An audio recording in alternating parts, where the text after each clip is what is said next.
Mental health and physical health abroad are just as important as your safety. It is best to prepare in advance by speaking with your doctors, preparing your medications, strategizing mitigation techniques, and identifying options for support with a mental health professional, among other things. In this presentation, we'll discuss some of our top recommendations and advice to get you started. As a general reminder, all GW students studying abroad will be insured with mandatory international health insurance through GeoBlue.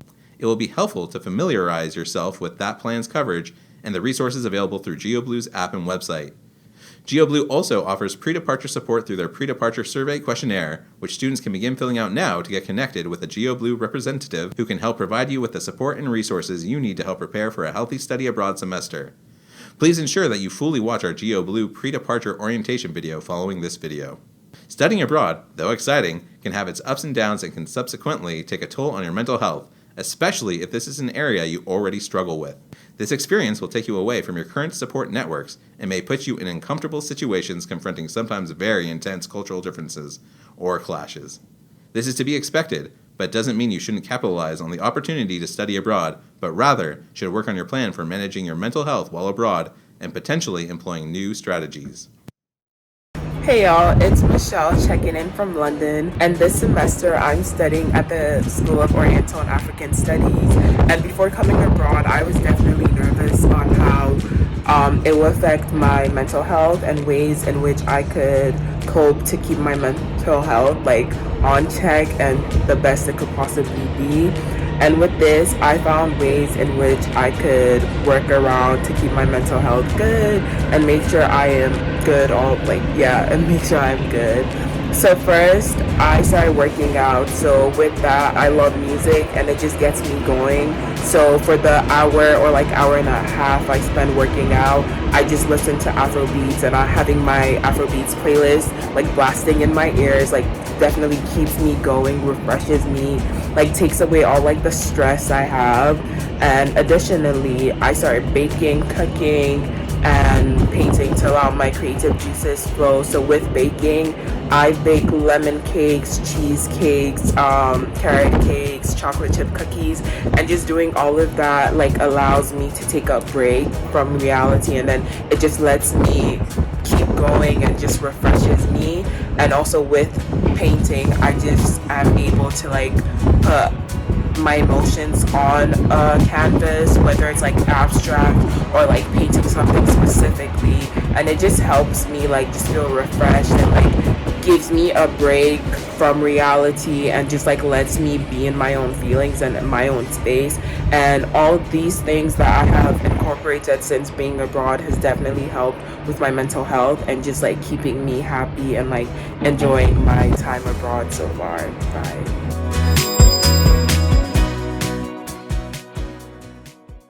Our top recommendations include building an in-country support network early on in your program. This can include new friends, your host family, on-site staff, professors, etc.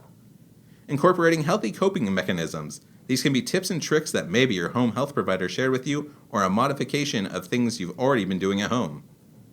Establishing a daily, weekly, monthly routine. This can help you stay active and regimented. Staying connected with family and friends at home. It's a good idea to use your time now to develop a plan of how you will stay in touch, including how often and when. Normalizing feelings of discomfort, as it is very typical on study abroad. Never make yourself feel bad for not having the most amazing time all the time. Managing your physical health simultaneously. It's important to remember that physical health can impact your mental health, so make sure you're eating right and staying active.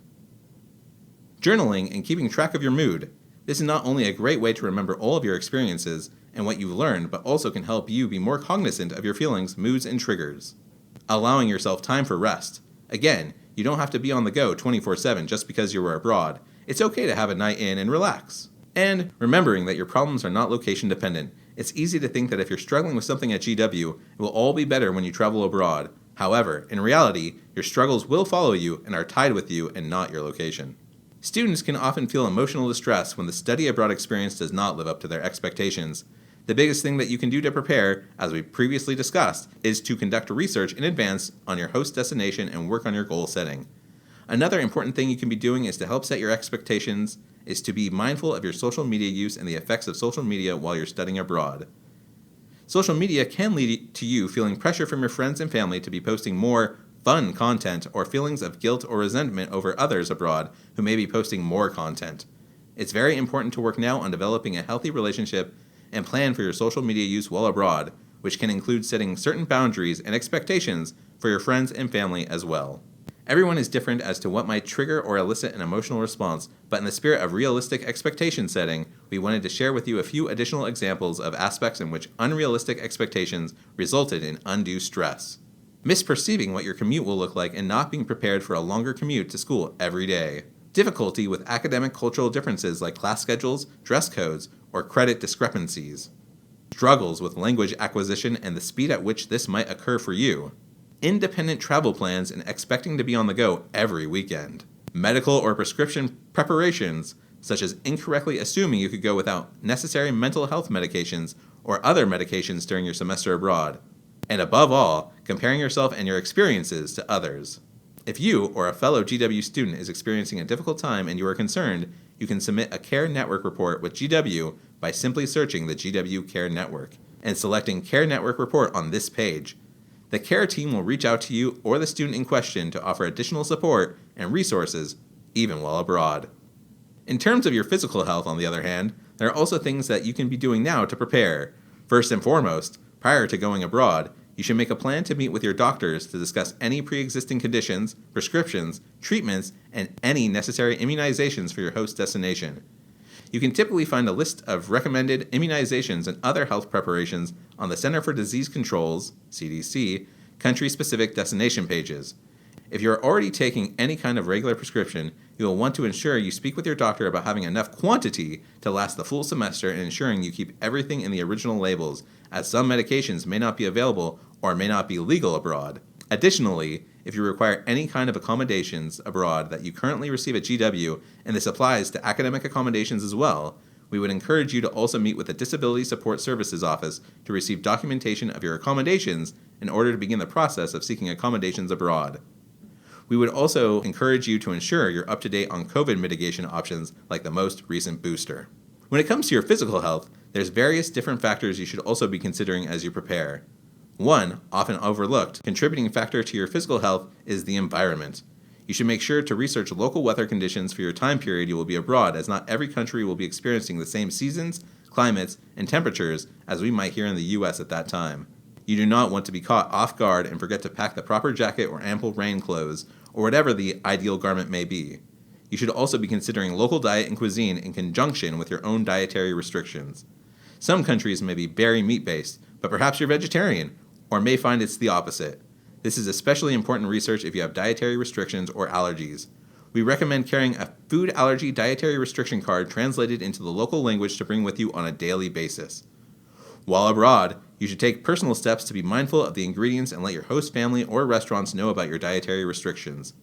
In general, the diet in your host country may be different from what you're accustomed to, and it may take time for your digestive system to adjust to new foods or eating patterns, such as later mealtimes or multi-course meals. Students should also be mindful of the differences in the healthcare system in their host country. Familiarize yourself now with the local system, especially how pharmacies work, as you will likely find this is much different than U.S. pharmacies. In many locations abroad, you can go to a pharmacy and explain your symptoms in order to be given the medicine you need, so it works more like a doctor. Hi guys, my name is Kahara and I'm studying in South Korea right now.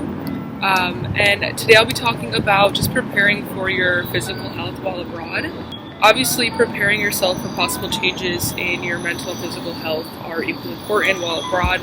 And in terms of physical health, listing and understanding the accessibility/affordability of your dietary restrictions, medical requirements, allergies, etc. prior to departure is key. And I would personally recommend going through the school's insurance benefits or restrictions before you leave, so that you know who to talk to, where to go prior to departure. This and general pharmaceutical costs and accessibility procedures in your study abroad country. So once you've figured out any discrepancies between the two, make sure to either secure your health needs at home to last the study abroad period, or just find areas of access abroad. For me, for example, I sent my primary care doctor in the US a notice about how long I was going to be gone.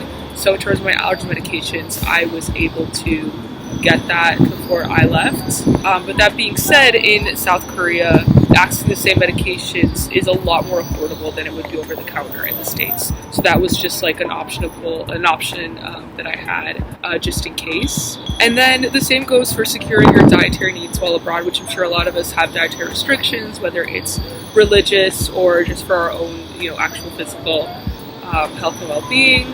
I would say in terms of vegan options, because that's something I was trying to look for while abroad, it's now more widely available in Korea than in the past, but they're less affordable and accessible in areas with fewer foreigners. Yonsei, also the school that I go to in Seoul, does not account for food costs in its tuition. So researching where to shop for your dietary needs and comparing prices across them is crucial to food affordability. I personally found that Itaewon, which is a district with many foreigners, has a variety of culturally and religiously diverse food markets.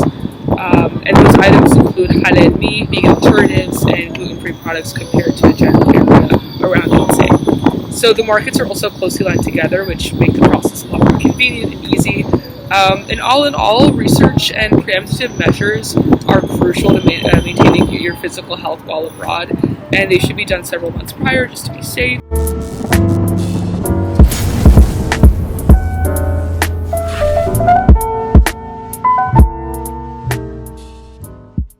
This information may feel overwhelming now, so we would encourage you to take the time to review our health and safety checklist to fully ensure you are prepared.